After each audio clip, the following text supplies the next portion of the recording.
What do you do if you are in your Rivian and you get a flat tire in the middle of nowhere and you don't have a spare?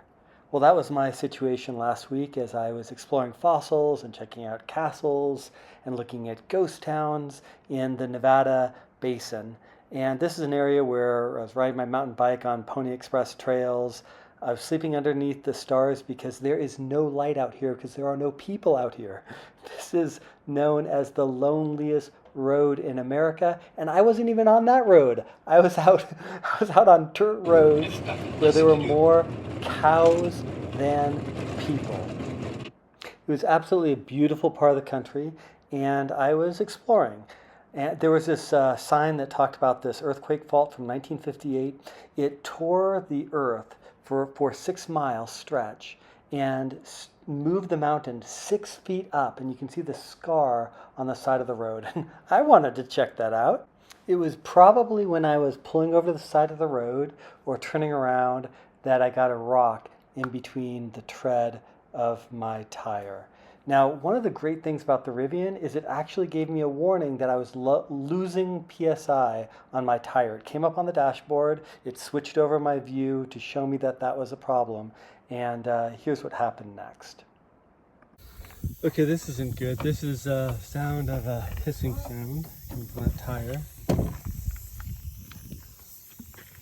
Can't visibly see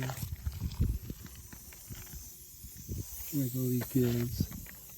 I was losing pressure very fast, which is the indicator I have. So I get to try kit here. I'll add some air back in and try to add in the kit recovery. Let's see how that works.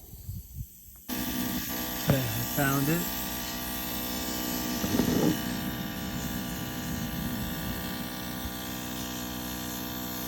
Right in between the thread here.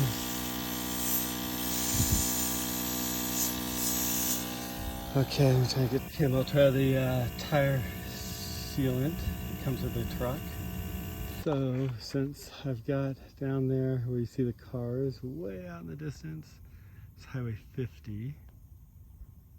And since I have to deflate the tire anyway to be able to get the goo in, I'm going to drive down there a little bit more, add some air to it.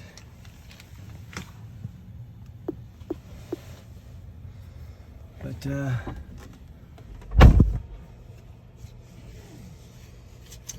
see what happens. Okay, since I have to deflate the tire anyway,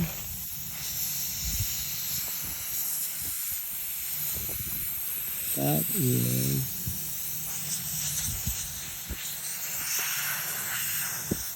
pretty big gash, obviously, given how fast it's dropping pressure.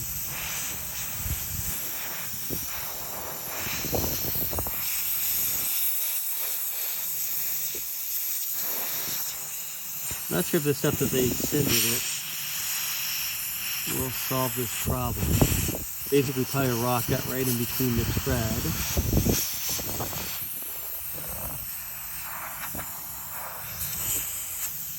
So basically, the deal is I take off this valve, pour in the stuff, re-inflate it, and then see if it holds. If not, then I guess I call Rivian. So this spins in. Here's the valve there.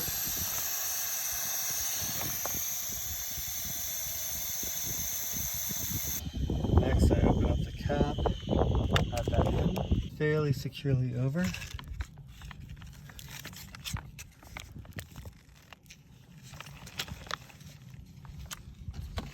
Okay, the key is that it has to unfold. It folds down, fold it up, see what happens.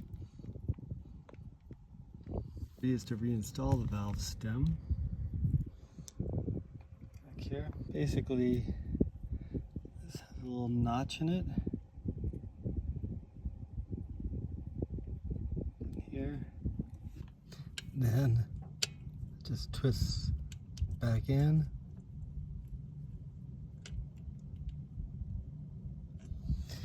Now we'll reinflate.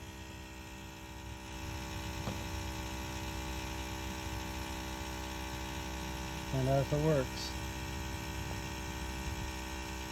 If this doesn't work, my next option is the Speedy Seal Punch Repair Kit. I'm not sure if this hole is too big for that, but it's worth checking it out. Pretty much I have to drive around, let that sealant slosh around and get to that hole to see if it works. So I get enough pressure here.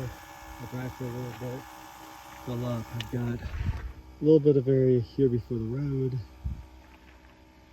and taking in the earthquake faults Fairview Peak, which is what I was checking out.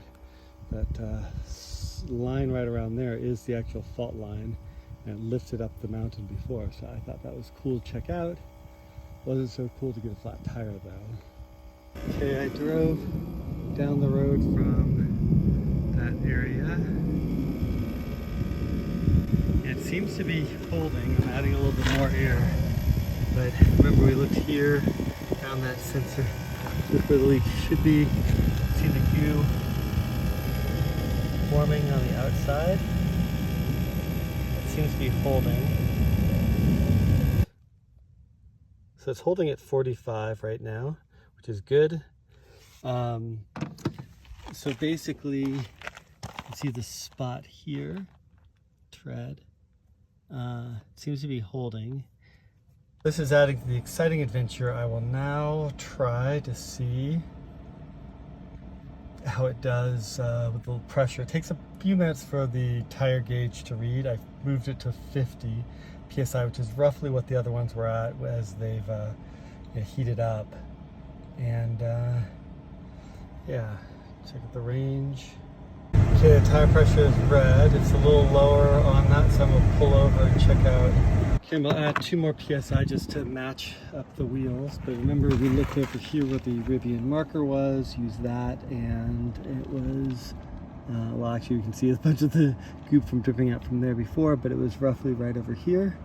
The numbering was, see over here.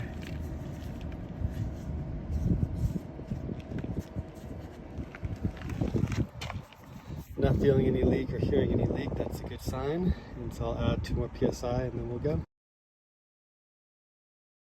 Quick update is I talked to Rivian. The app is great. They answered and checked out what they could do to help. I told them I thought I would be fine with the PSI getting home. It's about 90 miles from here. And I mainly wanted to figure out how to get a tire ordered so I could switch to a new one without the gash. And not only did they say they'll get back to me in an hour and work on that, but they'd also work on a backup plan just in case for a tow truck, which I don't think is necessary, but I thought it was super cool for them to offer. If I had more time, I wanted to go check out this sand dune behind me called Sand Mountain. And it's the ancient remnants of Lake Lahontan, which was a freshwater lake that was in this Nevada Great Basin area. I thought it'd be awesome to try the sand mode. But I was planning on coming back here with some buddies so that we could tow each other, because getting stuck is high probability in something like that, no matter what vehicle you have. So I'm just going to bleed off a little bit of the air here. I was noticing I'm about maybe a half a PSI more than the other tires as I'm going at highway speed. I'm keeping the speed to about 60 miles an hour, which will also help me with some range testing that I had.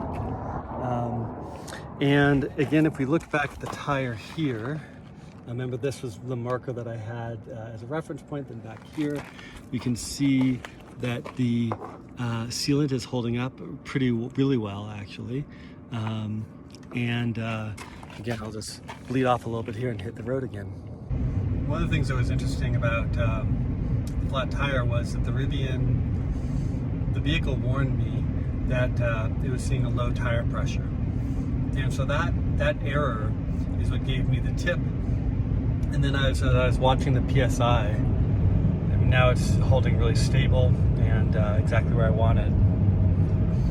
But when it happened, it was dropping pretty fast, so it gives you also an indication of how much time you have or how bad the gash is to some degree. So I thought that was helpful for sure. The sealant worked. It was pretty easy to figure out, even under the stress of being annoyed that, oh my God, I'm out here without any shade or cover in the middle of the high desert with a flat. And having the onboard compressor is just an overpowered move. I mean, it just made it so much easier to take care of the flat. Now the next part of the saga is getting a replacement tire because yeah, for the off-roading I do, I'd prefer to have a full-size spare, which I still need to add, and to have all four of the tires on. I'd rather have not have any gashes in them. It has now been 1 week since the hole in the tire, and this TireJect product has held up great. It's actually a combination of rubber and Kevlar, and as I read more about it, it's used in a lot of off-roading applications, and it's should last for a couple of years. So I feel pretty good actually about the tire. It's been holding the pressure exactly right. I've been following that. I'm going to order a few more bags, and I of course have my plug kit as well. I want to give a shout out to Ryan at Rivian for his help. I hit the support app, they connected me up, and he was just awesome. I mean, he was trying to order me a flatbed or just have a backup plan just in case I needed it. He got me an order for a spare tire, which I'll be picking up at the end of this month. And ordered me another tire so that I'll have 4 strong tires for my off-roading, plus a spare, plus these bags of backup. I will actually turn to these bags before I turn into pulling out that 80-pound spare tire and trying to put that on, because this product works really, really well. So I'm feeling pretty good about going and doing more off-road adventures in my Rivian. In fact, there's lots of questions, so feel free to add comments below and I'll do my best to reply. I also gathered a bunch of data before I had the flat on speed tests and off-roading and so forth, and I'm hoping to post those in some future videos. So go ahead and subscribe and hit the notify if you want to see the updates when I get that data pulled together.